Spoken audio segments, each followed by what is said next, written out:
মানবতা বিরোধী অপরাধের দায়ে জামায়াতে ইসলামী নেতা আব্দুল কাদের মোল্লাকে ট্রাইব্যুনালের দেয়া যাবজ্জীবন কারাদণ্ডের পরিবর্তে মৃত্যুদণ্ড দিয়েছে আপিল বিভাগ। প্রধান বিচারপতি মোহাম্মদ মোজাম্মেল হোসেনের নেতৃত্বে 5 বিচারপতির পূর্ণাঙ্গ বেঞ্চ এই রায় ঘোষণা করেন। রায় ঘোষণার পর রাষ্ট্রপক্ষ সন্তোষ প্রকাশ করে। অন্যদিকে আসামি পক্ষের আইনজীবীরা জানান তারা রায় রিভিউ করার আবেদন করবেন। হাসান জাভেদ জানাচ্ছেন বিস্তারিত।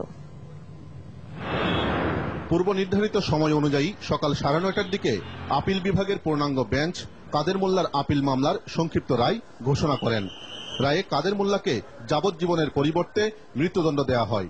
একই সাথে ট্রাইব্যুনাল কাদের মোল্লাকে 6টি অভিযোগের মধ্যে প্রথম 3টি অভিযোগে 15 বছর করে যে কারাদণ্ড দিয়েছিল সেটি এবং 5 নম্বর অভিযোগে দেয়া যাবজ্জীবন কারাদণ্ডের রায় বহাল রাখে। আর খালাস পাওয়া 4 নম্বর অভিযোগে তাকে যাবজ্জীবন কারাদণ্ড দেয়। সর্বশেষ 6 নম্বর অভিযোগে দেয়া যাবজ্জীবন কারাদণ্ড পরিবর্তন করে তাকে মৃত্যুদণ্ড দেওয়া হয়। 6 নম্বর চার্জে কাদের মোল্লাকে যে শাস্তি প্রদান করেছিল ট্রাইব্যুনাল যাবজ্জীবন কারাদণ্ড, সেটাকে সেটিসাইড করে দিয়ে তাকে মৃত্যুদণ্ড প্রদান করা হয়েছে।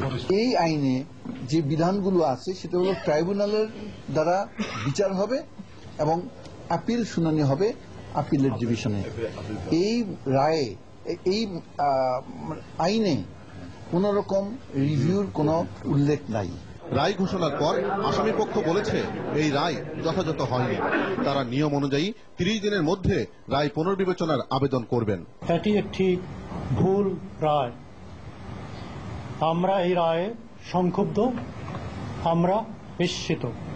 বিচারের ইতিহাসে এটি একটি দুর্ভাগ্যজনক অধ্যায়। তারপরও আব্দুল কাদের মোল্লার সাংবিধানিক অধিকার সংরক্ষণের জন্য আমরা পূর্ণাঙ্গ রায় পাওয়ার 30 দিনের মধ্যে এই রায়ের বিরুদ্ধে রিভিউ পিটিশন দাখিল করব। গত 5 ফেব্রুয়ারি কাদের মোল্লাকে যাবজ্জীবন কারাদণ্ড দিয়েছিল আন্তর্জাতিক অপরাধ ট্রাইব্যুনাল 2।